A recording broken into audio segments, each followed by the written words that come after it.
તો દોસ્તો તમે અહીંયા અદ્ભુત એક નજારો કરી શકો છો કે કેટલું સુંદર દેખાઈ રહી છે તમને મારી પાછળ. તો એકદમ પીળા જ કલરના ફૂલ છે એટલે કે રાયડો. તો અમે તેને રાયડો કહીએ છીએ, ગામડામાં રાય પણ કહેવાતી હોય છે અને તેનો આપણે બધી જગ્યાએ ઉપયોગ પણ કરતા હોય છે. અને વઘાર માટે તો ખાસ, તો વઘારના માટે રાય ના હોય તો આપણા જમવામાં ટેસ્ટ પણ નથી આવતો. તો આજે આપણે રાય વિશે જોઈશું. તો વિડીયોને પૂરું જોજો અને તમારા ફ્રેન્ડ મિત્રોને પણ શેર કરજો.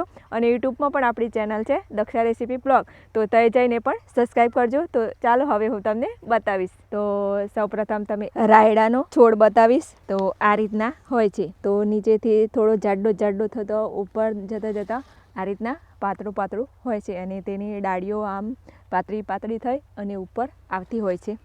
પછી તેના ઉપર ફૂલ આવતા હોય છે એકદમ પીળા કલરના. તો આ છે તેના ફૂલ. તો પહેલાં નાની સાઈઝના મોગરા ઉપર આવી જાય અને પછી એ ધીમે બધા જ ફૂલ ખીલતા હોય છે. જેમ ખીલે તેમ નાની શીંગો લાગતી હોય છે આમ. તો આખા જ ડાળીની અંદર નાનેથી મોટી સાઈઝની થતાં એક ભરાવદાર શીંગ તૈયાર થાય છે અને પછી તેની અંદર દાણા થઈ અને સુકાઈ જતા હોય છે. તો આખા જ ખેતરની અંદર સરસ એવા ફૂલ આવી ગયા છે અને ફૂલ આવ્યા પછી તેના ઉપર રાયના બીજ શીંગો તૈયાર થતી હોય છે. અત્યારે લગભગ અડધી શીંગ તૈયાર થઈ ગઈ છે અને બીજી બધી બાકી પણ છે. તો સરસ એવું વાતાવરણ છે, સરસ એવા ફૂલ પણ દેખાય છે. તો અત્યારે શું છે કે બધી શીંગો કાચી જ છે. આ રીતના તમે જોઈ શકો છો કે શીંગો બધી લાગી છે પરંતુ કાચી છે. તો હું તમને એક શીંગ પણ તોડી અને બતાવીશ. તો અત્યારે કાચી છે એટલે થોડી લીલા કલરની છે, પાકે ત્યારે તે સફેદ કલરની થઈ જતી હોય છે. તો અત્યારે તેની અંદર દાણા પણ એવા જ કલરના છે, લીલા કલરના, કેમ કે તે કાચા છે.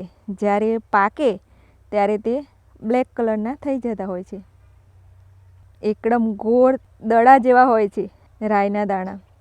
તો અત્યારે આ બધા કાચા છે. જો તમે આપણે હલાવીએ તો પણ તે ગગડી જાય છે એટલે એકદમ દડા જેવા હોય છે. તો આ જ્યારે પાકી અને તૈયાર થાય ત્યારે તે બ્લેક કલર એટલે કે કાળા કલરના થઈ જતા હોય છે. મેં તમને રાયનો છોડ બતાવ્યો, તેના પાન બતાવ્યા, તેના ફૂલ બતાવ્યા, પરંતુ તેનો ઉપયોગ શું? તેનો ઉપયોગ એટલે કે સરસો તેલ. આપણે તેલ ઉપયોગમાં ઘણી જગ્યાએ વાપરીએ છીએ. તો આ રાયનું તેલ પણ નીકળતું હોય છે. તો માર્કેટની અંદરથી આપણે સરસોનું તેલ કહીએ છીએ તે એટલે કે આ રાયમાંથી તેલ બને છે તેને સરસોનું તેલ કહેવામાં આવે છે. તો આ જે શીંગ પાકી અને તૈયાર થાય ત્યારે તેમાંથી તેલ પણ નીકળતું હોય છે. અને ખાસ ઉપયોગ તો એ કે આપણે કોઈ પણ શાક બનાવીએ, કોઈ પણ વસ્તુ હોય તેનો મુખ્ય વઘાર છે. તો વઘાર ના હોય તો આપણે શાક સારું નથી આવતું. તો રાયનો વઘાર તો ખૂબ જ સરસ લાગતો હોય છે.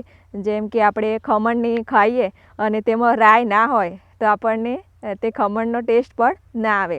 તો ખમણની અંદર ભરપૂર પ્રમાણની અંદર રાયનો વઘાર કરવામાં આવે છે કેમ કે તેનો ટેસ્ટ સરસ આવતો હોય છે.